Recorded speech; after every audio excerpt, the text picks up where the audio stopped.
Over the last 15 NBA seasons, few things have remained the same. Players have come and gone. Teams have risen, fallen, and risen all over again. Entire franchises have changed their identities. And other than LeBron James and Gregg Popovich, few people have remained as some of the best at what they do. But one thing that hasn't changed at all? The Sacramento Kings. While other teams have been through multiple rebuilds and achieved different levels of success, no franchise has been as consistently bad as the Kings. Before the start of the season, it didn't look like that was about to change anytime soon. However, there's a chance things are not as terrible as we believed this time around. With the emergence of De'Aaron Fox as an all-star candidate, the team has managed to remain competitive through the first third of the season. And while the Kings still have a long way to go, the young point guard is giving fans a reason to believe. But will that be enough to break the team's curse and lead them to the playoffs? Let's take a look into it. If you've been paying attention to the league since the start of the season, you've probably realized the Kings are arguably one of the most inconsistent teams out there. The first few months of the schedule have been going relatively well for them, but whenever it seems like they're about to turn a corner, they immediately go into a losing streak that puts them under 500. That, of course, is not an issue that's been exclusive to the Kings, with star players missing time because of health protocols and injuries and games being postponed every few days. Most teams have had a hard time building any kind of rhythm. However, Sacramento has been lucky enough to not have to deal with the extended absence of key pieces so far. With a few exceptions, most of their rotation players have been available during almost all of the season. On top of that, their roster remains mostly the same as last season. Except for Bogdan Bogdanovic, almost all their best players came back. So considering they've had chemistry and health on their side, one could expect the record to look better than that of the Grizzlies or the Trailblazers. But the truth is, no one is actually expecting that. Heading into the season, the Kings were looked at as a project in development. And even if it feels like it has been like that forever, we must remember 3 of their best players are still under 25 and playing under their rookie contracts. So, even though they have multiple veterans on their roster, their goal over the last few seasons has been to develop their young players and prepare them for the future. And that wasn't going to change overnight.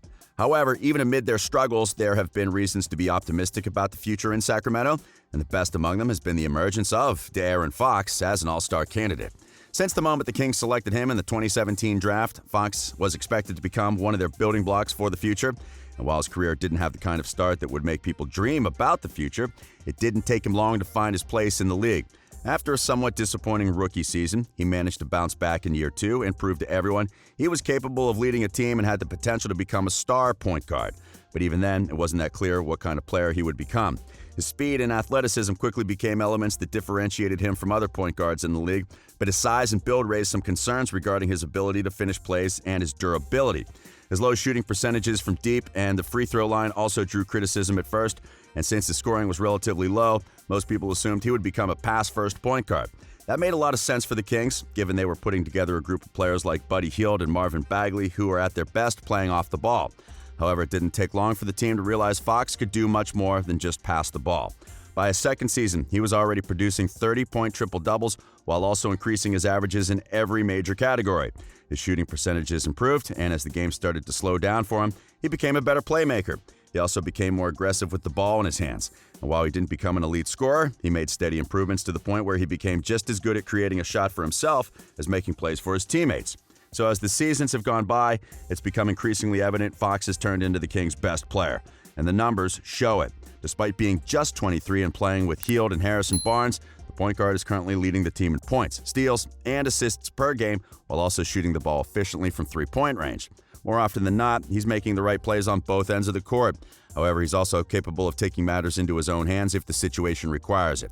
Quite surprisingly, he's become one of the best finishers at the rim this season. As a matter of fact, he's taking more shots at the rim than players like Joel Embiid and James Harden. And what's most surprising is that he's making a higher percentage of shots from down low than players like Rudy Gobert and Zion Williamson.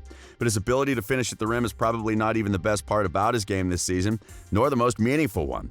That recognition should go to his ability to play at a higher level when it matters the most.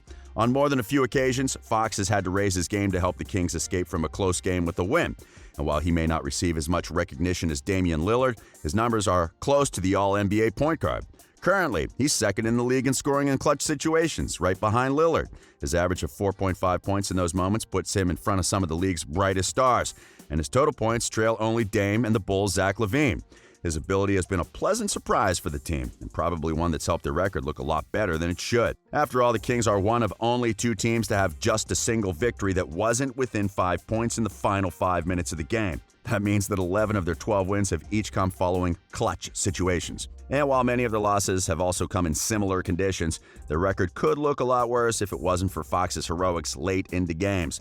But is there a chance he's capable of carrying the Kings to the playoffs? In any other circumstances, thinking about making it to the postseason could have been considered a dream for fans in Sacramento, but things have been made different this time around, and that means they could have a chance to get there even if their record is not that good.